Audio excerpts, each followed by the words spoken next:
My name is Randall Miller, and I'm the Executive Director of San Francisco Bay PSR. This webinar is jointly sponsored by SF Bay PSR and Climate Health Now. Along with our Racial Equity Reading Group, this webinar is one in a series of programs where SF Bay PSR plans to tackle and educate health professionals about issues of racial injustice and racial inequity.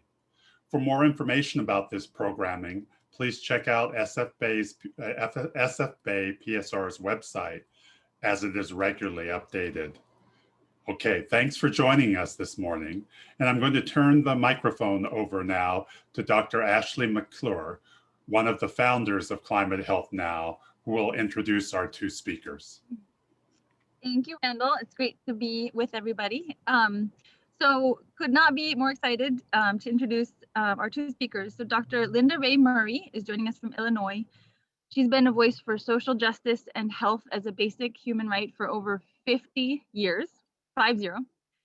Currently, she's an adjunct assistant professor at the University of Illinois School of Public Health, and she serves on many local and national boards, including the Chicago-based Health and Medicine Policy Research Group. She remains passionate about increasing the number of Black and Latino health professionals. And Lindsay Harper, joining us from Georgia. She is the Arm in Arm National Core Support Team Coordinator.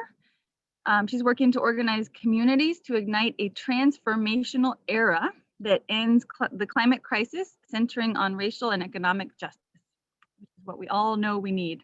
She's also the executive director of Georgia WAND Education Fund, which is a grassroots women-led multiracial organization bridging the rural-urban divide and advancing environmental and climate justice, addressing outsized militarized spending, and ending systemic violence, especially in relation to the nuclear weapons and nuclear energy industries. So really honored to be a part of this and can't wait to hear everybody's conversation. Well, hello, everyone. It's a pleasure to join this webinar today. The topic we have at some level would be considered a no-brainer. So my grandchildren, for example, their notion about climate change and the impact it has on their life is profound, very different than other older generations. But I think especially for those of us that work in healthcare and those people that are scientists, I think it's important to remember and understand that the debates we carry on in silos are not adequate in and of themselves. The silos, we have hardened silos where we argue and debate things that to many people on this webinar may seem, again, as though it's not necessary that everyone understands this. So certainly climate change, which I'll get back to, is one of those areas where we still have leadership in our country who act as though this is still a scientific debate. But let me come back to the issue of healthcare, because there, even though humans have for millennia tried to involve ourselves in staying healthy and getting people healthy, we still, especially in the United States, have a problem understanding what in fact keeps people healthy.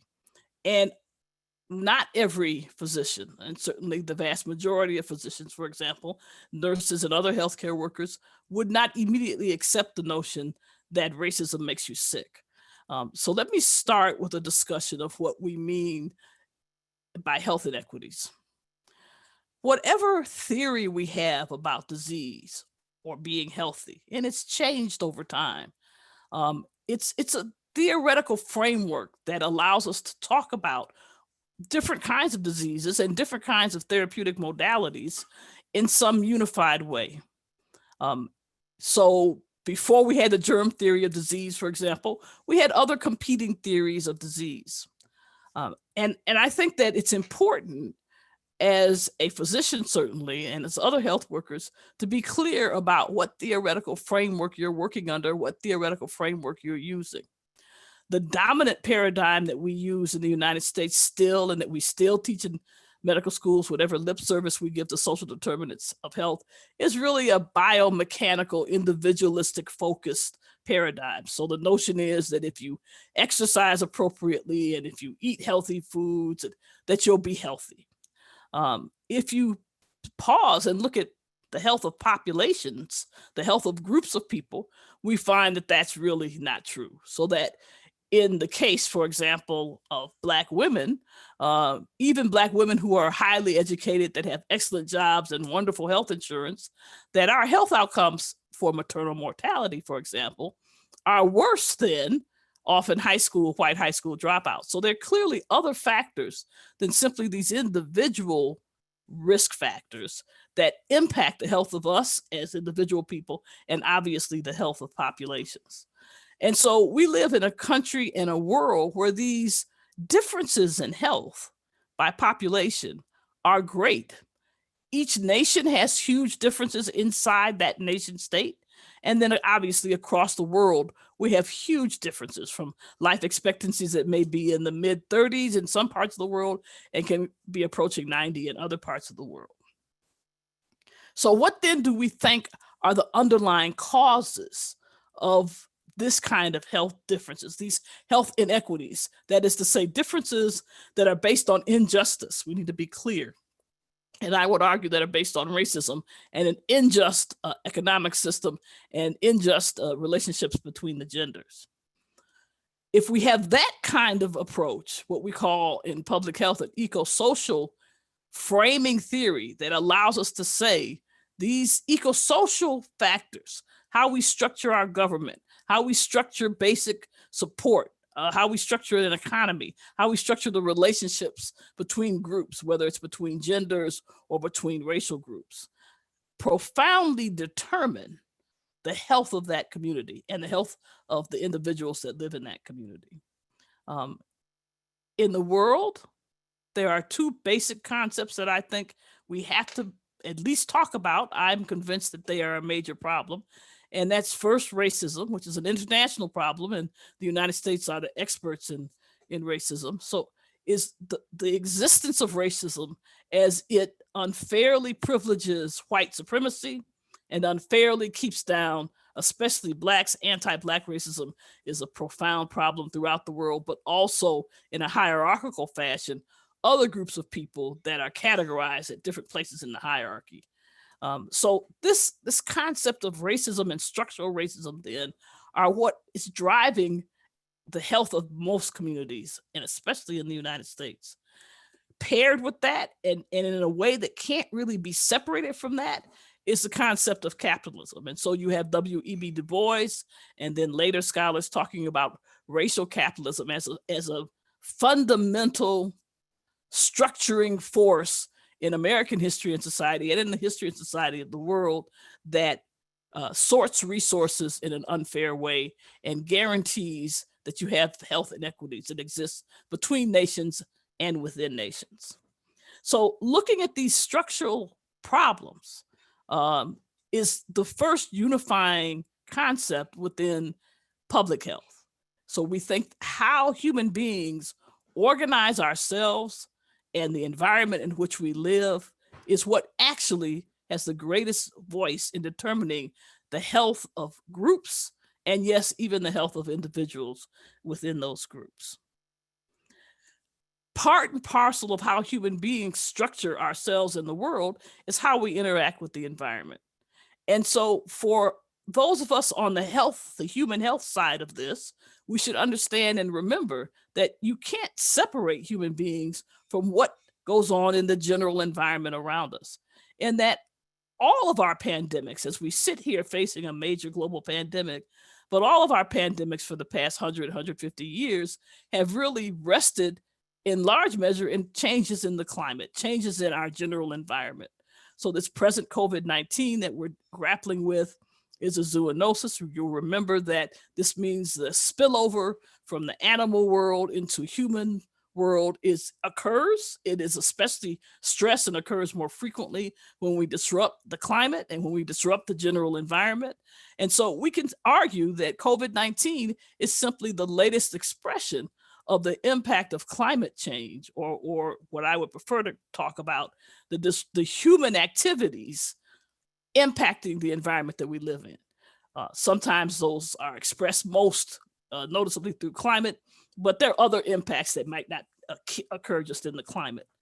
So we should be clear that as human beings, we have impacted the outside world. We've disrupted the sort of normal and more slowly changes that exist in the environment, and that those disruptions have measurable impact, not only on climate and weather and temperature and floods and those kinds of things, but just as equally on human health. In fact, let me just say that from my point of view, at this moment in history, probably the single largest cause of human death from overt climate change today is probably the heat stress. The increase in temperatures and heat stress in those portions of the world probably results in the single biggest reason for people to die in a direct kind of way. So then we can't really talk about human health without addressing racial capitalism and without looking at the role that gender plays in discrimination and oppression of women plays in the world. There are other things, of course, that are involved depending on where you are and what historical period you're talking about. But I consider those three major categories to be the most important, certainly within the confines of the United States. The second thing that I want to talk about then is what about our colleagues that work primarily in the area of environmental science? And again, just as in the health arena, certainly as a Black physician, it wasn't until the 1950s that we were able to stop trying to argue that Blacks were biologically not inferior. That was our big argument as Black physicians in this country, really until the mid-50s. And our climate scientists have been trying to argue with the political leaders of the world that human activity is in fact causing major disruptions in the planet's health, and it's expressed in climate. And so much of their discussion and internal debate have been focused on very specific subsystems of the environment. And I don't want to repeat that. I think the evidence is overwhelming, but that rhetoric is a rhetoric that's not easily accessible to the communities that are most impacted by these changes, and frankly, to any community other than the scientific community. And so that's why I think webinars like this are so important, because we have to break down those silos and be comfortable talking about and explaining to people that we work with how these things are impacted. And so every discussion about COVID-19 ought to include the notion that climate change has caused more and more frequent spillovers from the animal kingdom to human health. And we can talk about COVID-19 and SARS and MERS and HIV and give people some understanding that this is not a new phenomenon. It's not an unknown phenomenon. When we focus only on environmental science and we're having debates about how much carbon dioxide increase results in what kind of temperature, that's important. I don't want to pretend like that's not important. But the real important thing for lay people to understand, and especially for communities that are involved in trying to address social injustices, is that how are these issues connected? How is the issue of raging fires in California connected to increased temperatures in another part of the world, or more hurricanes on the Gulf Coast? And how does that impact people's ability to live, earn a living, and take care of themselves and their families? We understand that globally speaking, the burdens of climate change are not distributed in an equitable way. And also the benefits of exploiting the environment, the non-human environment, are also don't come to everyone in an equitable way. And so the choices that we need to make as a species it's not a democratic process, because we have a ruling elite who are making money not only off of selling fossil fuel and producing goods and convincing people to buy the goods, but frankly off of exploiting those people in the world that make the goods and farm the land and produce the wealth. And so we have to find a way then to be willing to go outside of our area of, quote, expertise, and to try to understand in a multidisciplinary fashion how all of these things come together. We need to be facile at saying that we don't want a market-based economy if we're going to address social injustice. A market-based economy where you have to maximize your profits, which by definition means only for a few people, really limits the extent to which we're able to stop climate change and also address the social inequities that already exist in our societies. So the other thing I think we have to do is we have to borrow from our social science colleagues and our historian colleagues. So it's reasonable. Some people have estimated that just between 1990 and 2000, we lost 5.5 million people. Well, it's not, they weren't all dead. 5.5 million disability lives were lost. Disability adjusted, like what that means in English is 5.5 million people in that decade either died early, prematurely, or were disabled prematurely. That's a lot of people in a 10-year period. So we have to stop focusing only on individuals, and we have to give people a sense for what happens across many years to whole populations. I think it's not unreasonable, as some people have suggested, that as we move forward in the next decade or so, 2030 and beyond, that we could easily lose 250,000 people a year only from simple direct sources of climate change.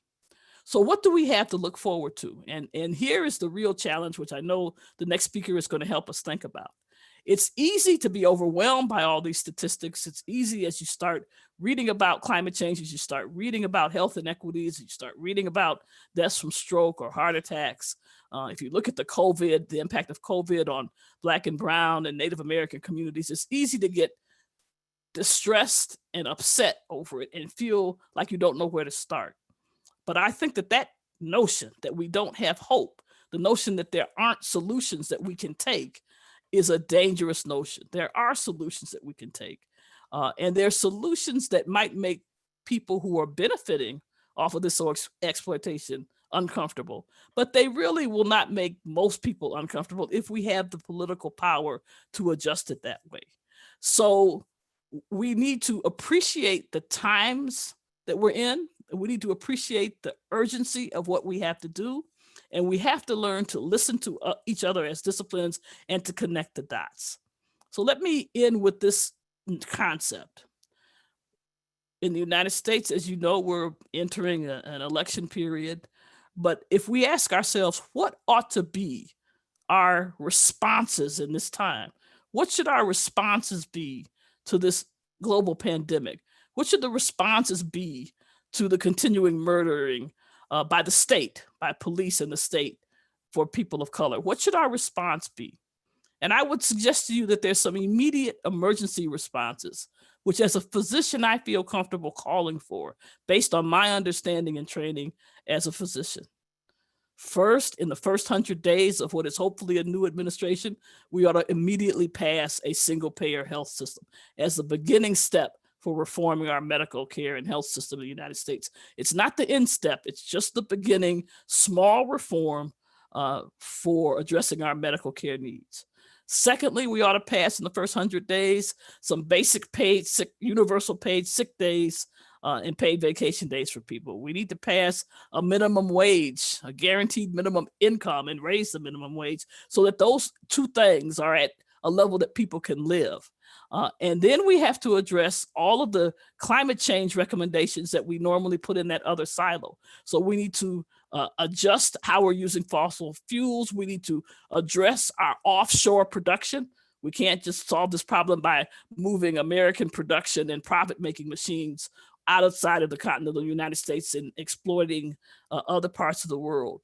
We have to completely restructure. I know this can't happen in the first 100 days. We have to completely restructure our economies. We cannot survive with market-based economies if we're going to address climate change and people's health. So there's lots of room in this big mess that we're in for different approaches and different strategies. There's lots of room for us to debate and look at different approaches. But the critical thing is that we learn to conceptually understand that these problems are united. The problem of being homeless in Chicago is connected with the problem of being a new immigrant on the border, on our southern border, and that's connected with being in jail in Atlanta, and it's also connected with police violence in Lagos. It's connected with floods in the world. It's connected with high temperatures in India. These things are connected together, and if we're going to unravel this ball of concern and exploitation, if we're going to address these problems, placing human life and social justice as a paramount.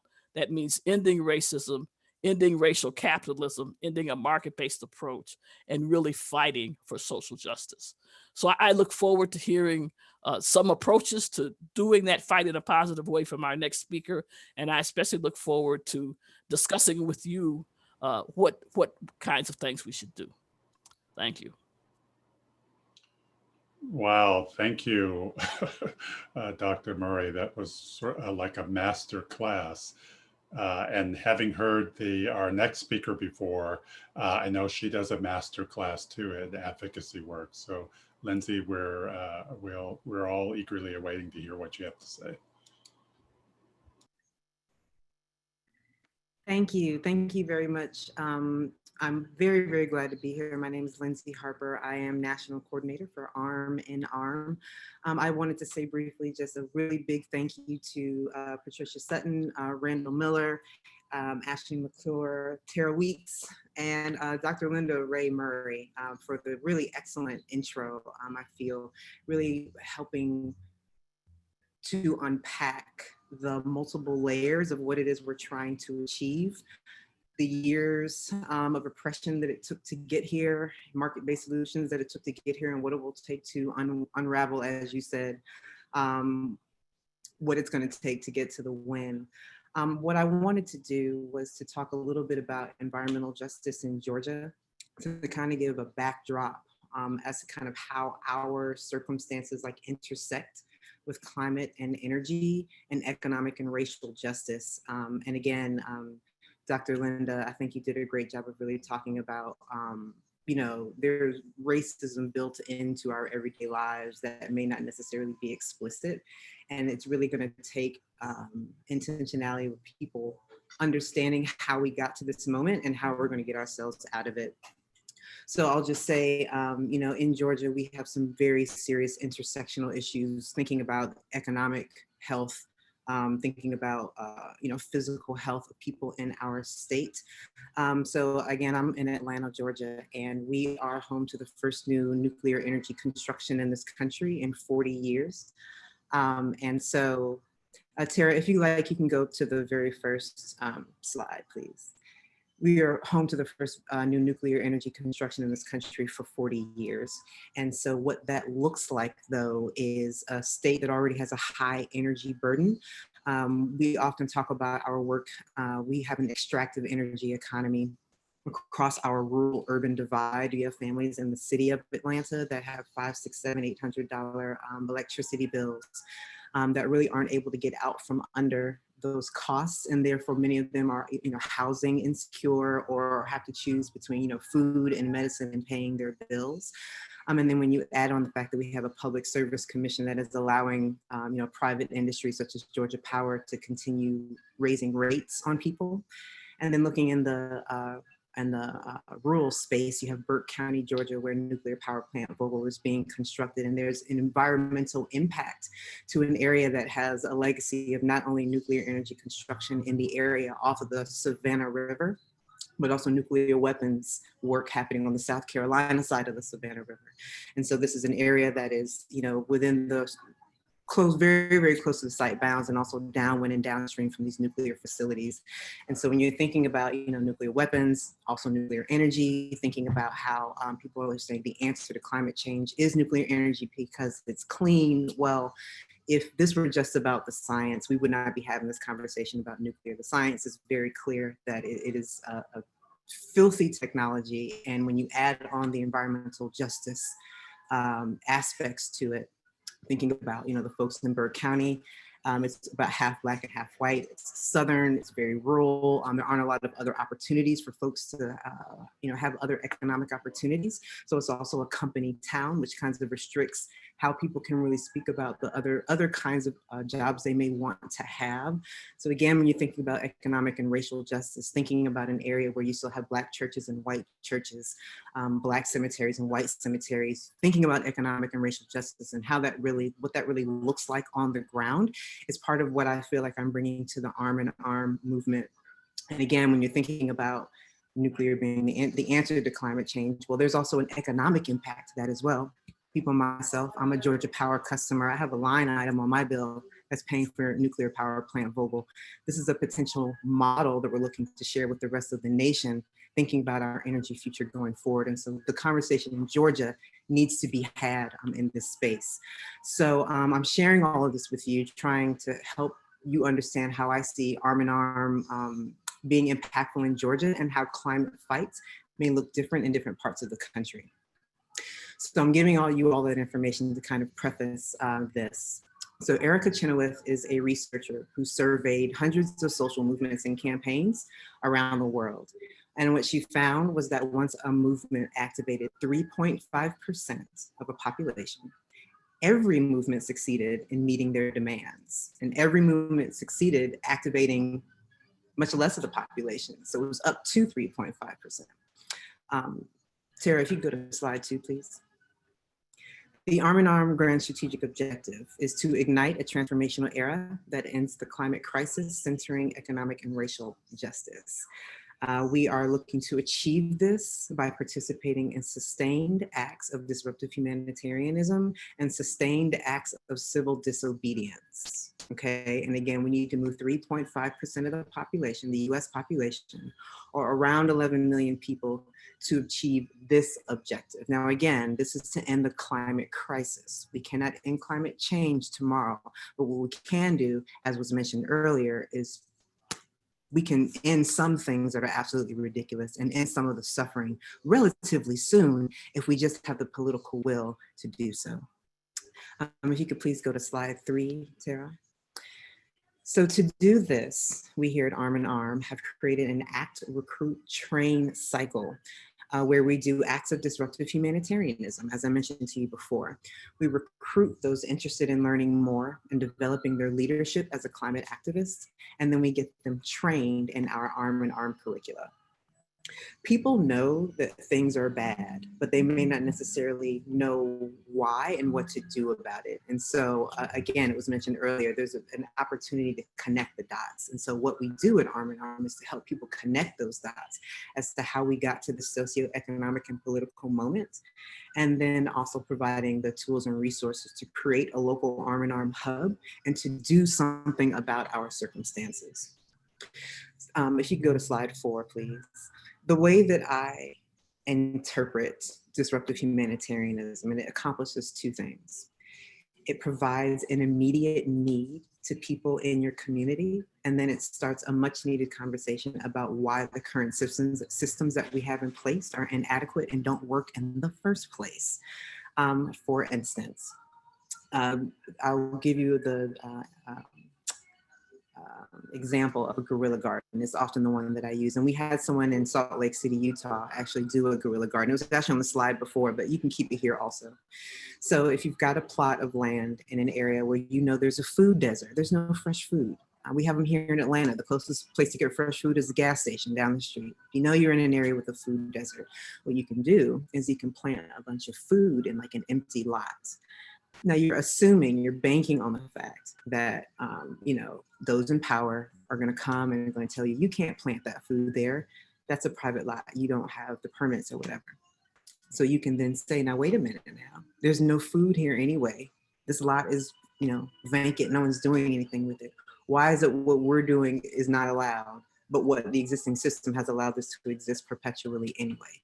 These are the kinds of conversations that we're looking to have with people. Reason being, Tara, if you could go to the next slide. We're being disruptive because we're, again, banking on those in power to have an inappropriate response to your act of compassion. We want people to pick a side. There are too many passive people on climate, okay? We want to draw a line in the sand and move some of those passive people over. So when the time is right and we need to make a call to push for the policy that we need to keep people safe, we have the people to do so. If you go to slide 6, please. So Arm in Arm is set up to fill gaps in the climate movement because there are gaps. I would say that there have, misaligned approaches and ideology, which is why we are centering economic and racial justice. Had we the climate environmental movement done that up until this point, we would not be in total disarray right now, having lost a lot of the gains having been made thus far. And so the idea is we, arm in arm, folks came together to kind of figure out what is needed to help move us to the win. So we're our place for unaffiliated adults over 35 with a clear path to leadership and escalation and an overall strategy for mass escalation, and multiple organizations can operate within. So we're looking to organize individuals and not necessarily organizations. And that's not to exclude organizations, but this is really about getting people who are the subject matter experts of their own communities to get engaged and get involved and have local conversations. And arm in arm can then help escalate into the national space. We're building towards a mass decentralized escalation action through 2023, including calling for mass work stoppages and boycotts when the moment is ripe.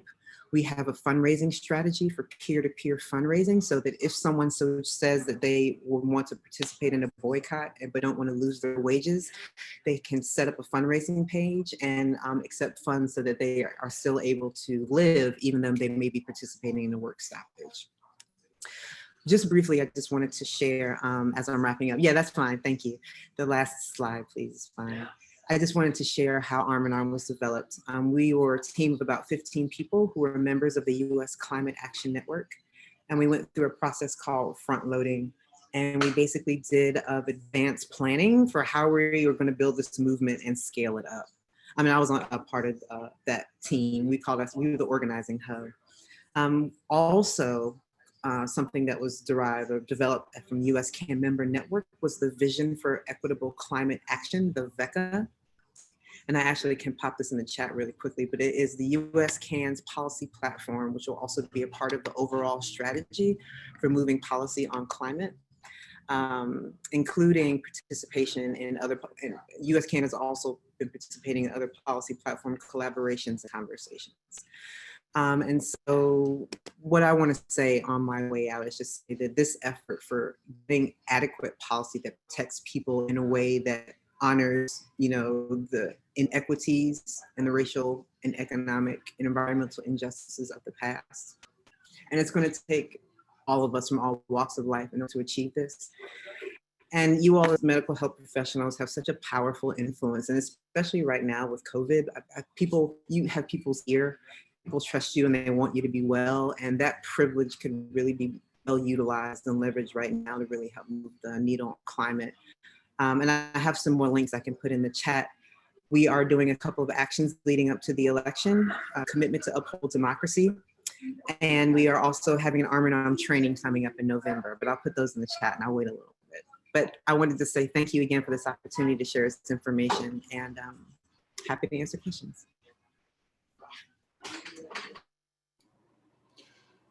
Thank you, Lindsay. I really appreciate that. And I see that there are already a couple of questions in the Q&A section. So if you have a question you want raised with one of the speakers, if you'll just look down at the bottom of your screen and see where it says Q&A and just type your question into the Q&A, we'll be able to sort through those and address them to the speakers.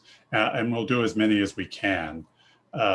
So I think the first question or comment actually is directed towards Dr. Murray, and I think it came in response to your call to end racial capitalism, is what I heard you say.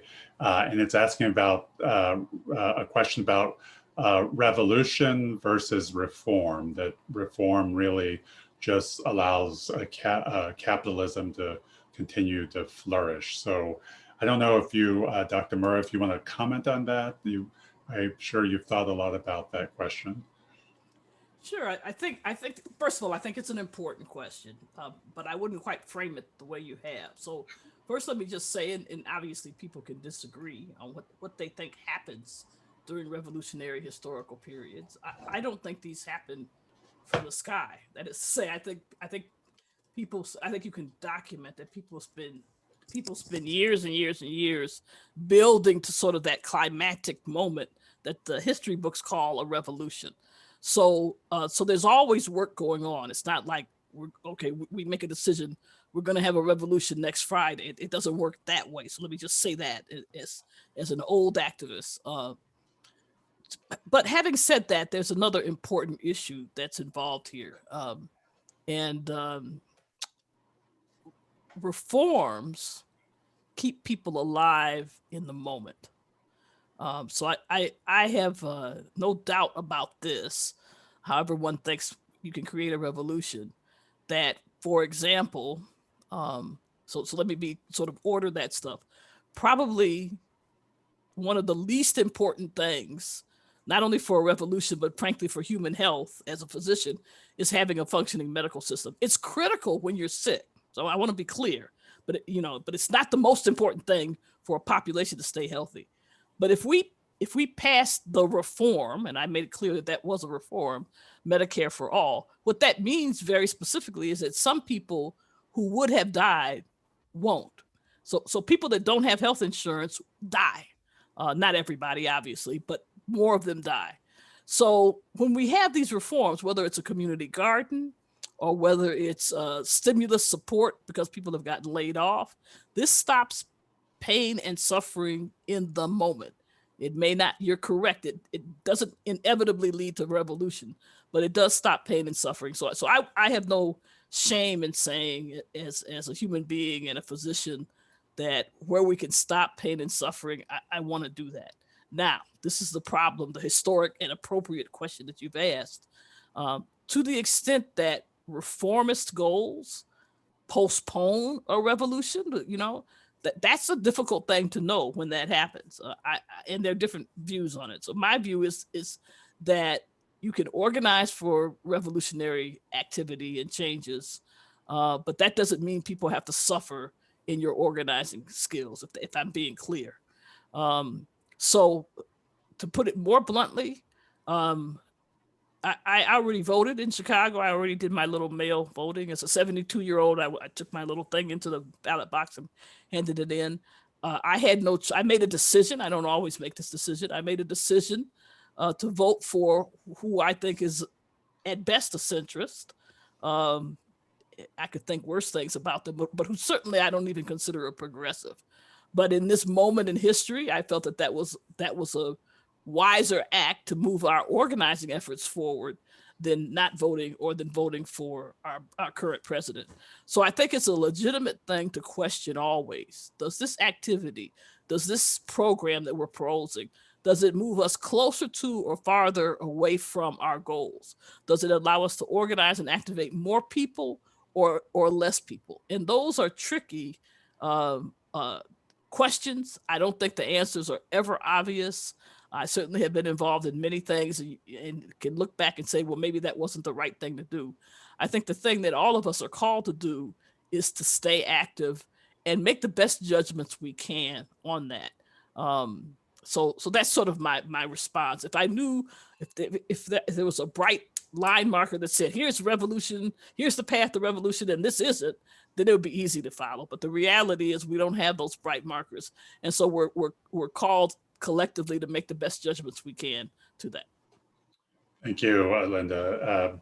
Lindsay, I think the next question is directed to you. So, and it really is about someone is commenting that the strategies that you talked about in terms of arm in arm dovetail some of the strategies of the Sunset Movement.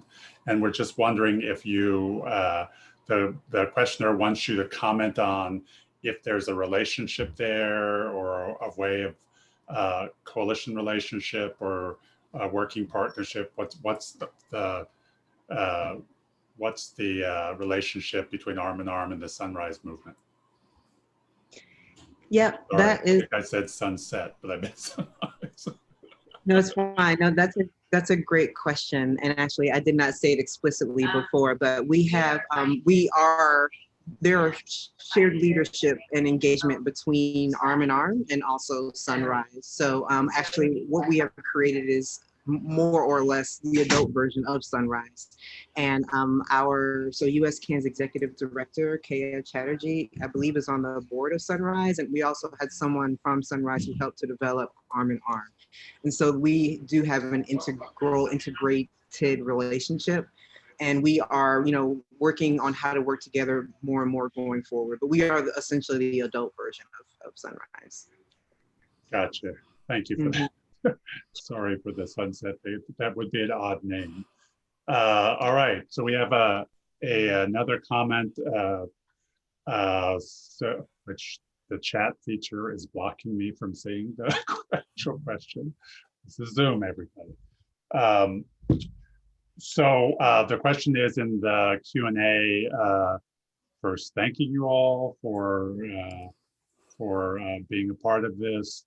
And then just the question about how to break down silos in our different movements. So, and this actually dovetails nicely with when Patrice and Ashley and I were talking about organizing this panel. We were just noting that there are a lot of silos in what is broadly considered the progressive movement.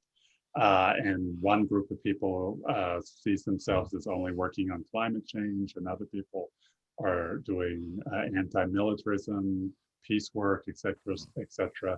So how do we begin to break down those silos and free up resources for environmental restoration and things like the Green New Deal? Have either of you had success in working on breaking down silos?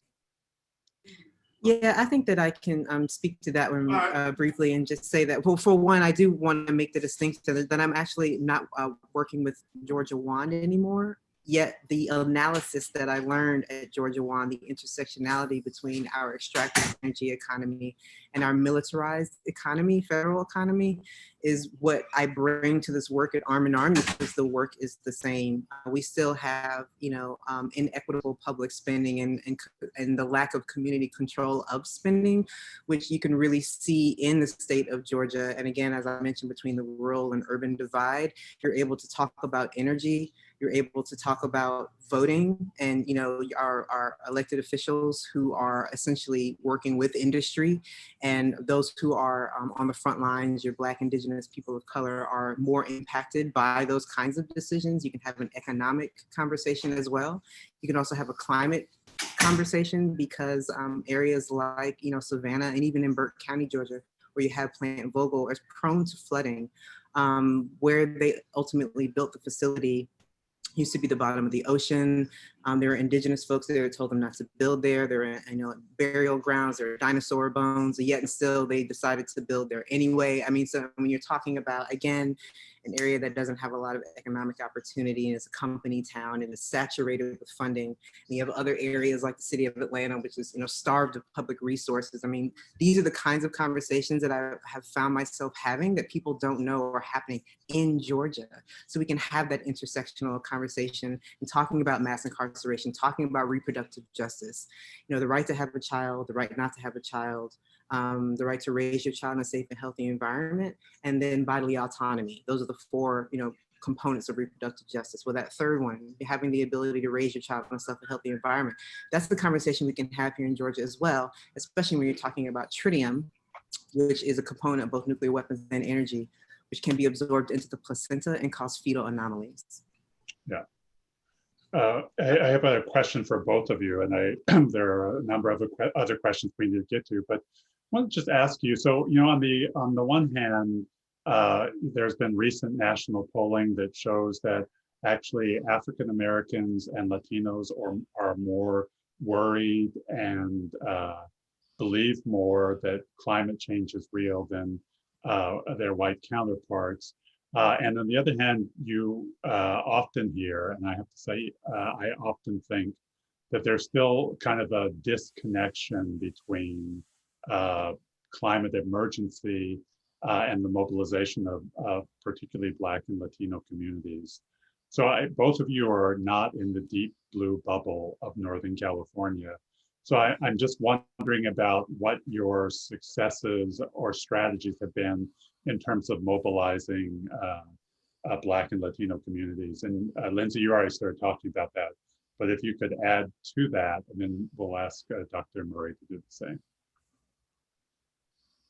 I'll just add to that briefly that it has been, you can talk to folks, like when I bring my own electricity bill, and show people the back of my bill and ask them to go look at their bills. This is the Public Service Commission, which is allowing Plant Vogel to be over budget, behind schedule, and charge folks like us additional money. That's a conversation that's every day people's pockets are impacted by the Public Service Commission. So there's your energy, there's your climate, there's your environment, there's your Black folks, people of color, Indigenous folks, it's all right there. And being able to connect it to voting. So that has been the most powerful conversation I've had with parents who are, in Dunbar Elementary School and Neighborhood Planning Unit V in Atlanta, when I show them my bill, and there's not one, when I ask them, have you seen your bill, that they don't roll their eyes, throw their heads back and say, I was just looking at my bill the other day. It is so high and I can't pay it. That's the conversation that I have. Yeah, that's very real. So Randall, we've been talking about this for a long time, and this is one of the things that sort of the environmental racism movement has tried to address. So let me be blunt. There's a tendency for whites and a tendency for those in the global north, to think that their perception of climate change or their perception of militarism is the only perception, and obviously the only correct perception. And so that's where you get this idea that somehow oppressed people don't think these things are important. You've talked about the polls here. I haven't seen worldwide polls, but this is not a surprise that Black and brown communities are very concerned about these issues because they see them in a different way. And I think it's easier to see the connections.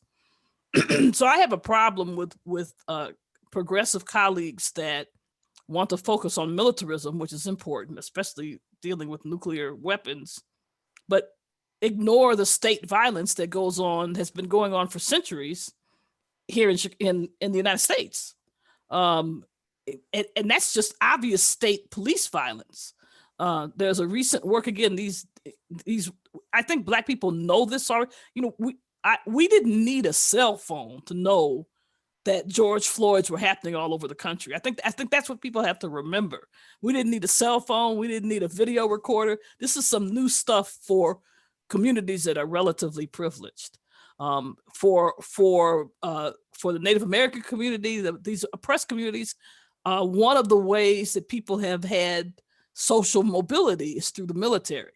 So that when one takes an anti-militaristic approach, which is what we should have, and have trouble separating that approach from the individuals who, in essence, are forced into the military to get an education or whatever, to get a paycheck.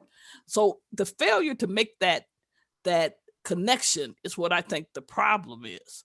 So if you can't connect a nuclear threat with the fact that your closest community of color has food insecurity, or they're being ripped off with their electric bill, then it's not just a strategic problem. It's a fundamental problem that allows white supremacy to blind people into how you build coalitions. It shouldn't be easier to send money to a starving child in Africa or in Asia and allow policy positions that cause food insecurity. Half of our public college students, let me be really clear about that. If you look at public universities where working class people the ones that are fortunate can go, half of them are food insecure. So I think I'm just going to be blunt, until we find a way to get past that privilege and white supremacy and an unwillingness to make oneself be uncomfortable as you examine what we're doing, then we're going to be in trouble. The example that Lindsay brought up about reproductive rights, there was not a huge movement when we restricted Medicaid from paying for abortion services, even though that's a direct threat to all the women in this country that might want to have access to those medical services. So we really have to learn how to not pick issues by what we want to talk about or what we're feeling comfortable about. And we have to, my attitude is, if you're not uncomfortable with who you're sitting next to, you probably aren't sitting next to the right people. Okay, I think there was a chorus of amens that went up as you said. There's a question, it's actually from Ashley to you, Dr. Murray, about How do we, it's a question about mobilizing and getting health professionals to kind of enter the fray and join with organizations like Arm in Arm or Sunrise in their strategic efforts.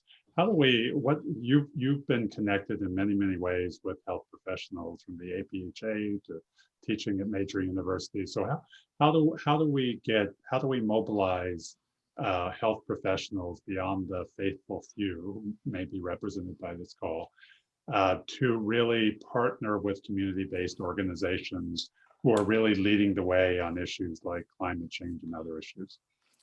So that's an interesting question. Yeah, I spend more time than I would like in physician organizations because I figure no one else should be forced to work with us.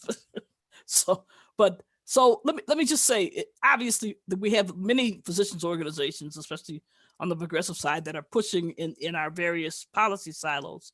I want to say that as physicians and other health professionals, in addition to working in PSR or PNHP or whatever, name your physician organization, we can also work in non-physician organizations, and especially the ones that are not single issue. So that certainly among Black physicians, for example, let me just give you an example, lots of organizing goes on in the fraternities and sororities to which many Black physicians belong, or they go on through their religious affiliation for those that are active in their churches, or other civic organizations that their roles in those organizations are probably have more profound influence on organizing than the fact that they may or may not be active in their medical association. So one thing I think is a conscious effort on the part of health professionals to be involved in their community-based structures, whether it's a local PTA. The second thing I think that we have not done as well as we could, but we should push for and make it easier for training. So I'll tell you that the health professional students are crying out for this kind of education. And they really have been very critical, especially after this summer, at what they see are mistakes in their education system. So training physicians and healthcare workers about racism, training them about structural components. Again, there's plenty of room to argue about how important various ones are. You don't have to completely agree with me, but I think more and more of us in clinical medicine understand that physicians have to have some understanding of history and structural nature of their societies in which they work. So I think that's it. And then finally, be willing to enter into partnerships where we don't do it on our turf and we don't act like we're the experts. You know, it's easy. Take the American Heart Association. You know, when physicians enter that, they enter as the technical experts. But if we joined with like the group that Lindsay's talking about in Atlanta or other organizations that are working on issues that we think are important, but enter in with some sense of humility, because much of the time we really don't know what the real issues are. But in any case, we certainly shouldn't come in with our normal professional arrogance and act like people should just do what we say. So that's one process. Be willing to be humble, be willing to admit what we don't know or what we're not sure about, and be willing to work with people to together learn the information that we need to make the changes we have to make. Thank you. I think it's possible for me to speak to that one as well, briefly. Oh yeah, sure. That would be great.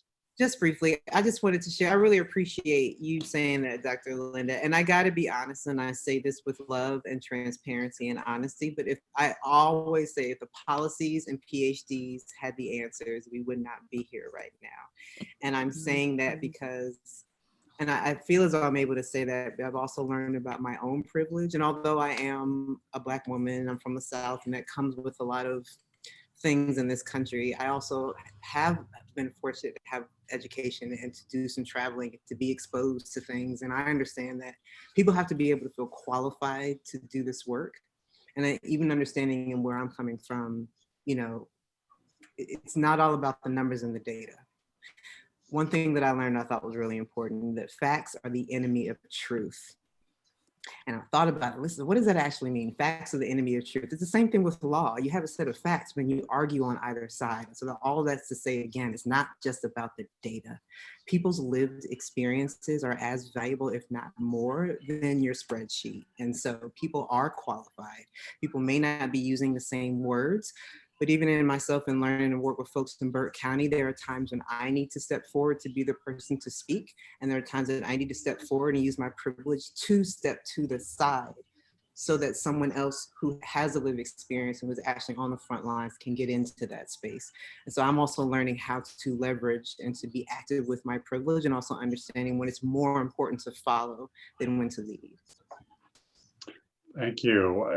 That was amazing.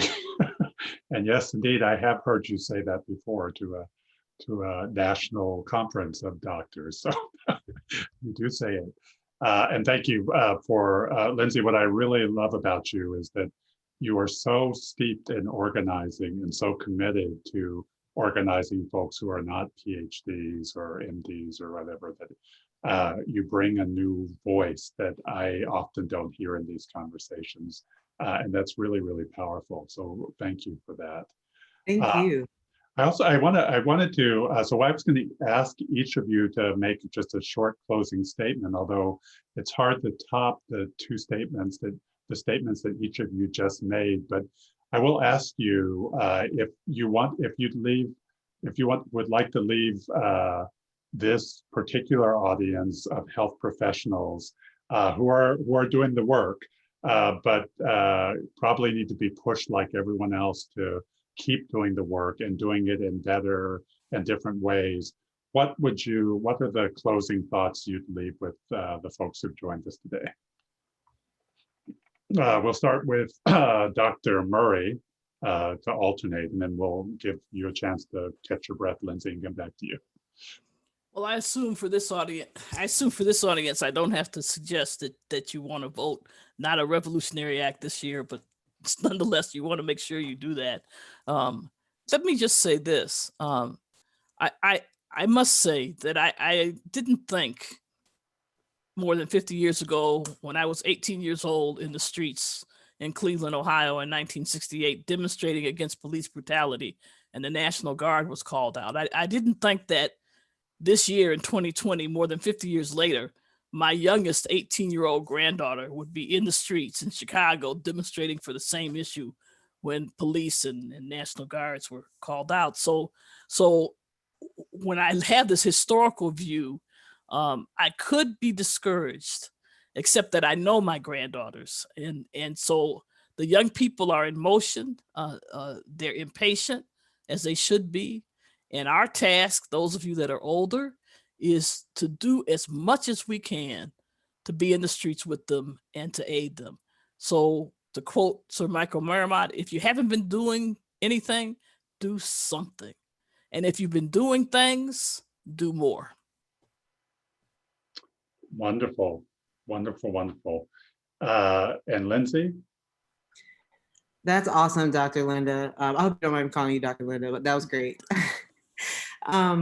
I would just add to that one of the things I'm really learning is to get behind stuff that's already happening, work in solidarity, get behind the movement for Black lives. If the movement for Black lives says do this, do that. If the students groups are coming together and they're doing this, get behind them. You know, put your dollars, your body, whatever your resource, your time, whatever that is, get behind the people who are at the front. Support their leadership, understand your place, step forward, step back. But most importantly, get behind somebody. Get behind somebody who's really living it. That's the best thing you can do right now. Thank you. Very powerful. And when I saw the bios and talked with both of you by email and by phone, I knew this was going to be a powerful coming together of two very powerful women. And you did not disappoint. Thank you so much for spending time with us this morning in California time. Thanks to our audience. Thanks to Climate Health Now, who co-organized and co-sponsored this. And we just so deeply appreciate everyone who joined us this morning, but particularly our speakers. It's just been really thoughtful and excellent. So thank you very much. And with that, this webinar comes to a close. Thank you.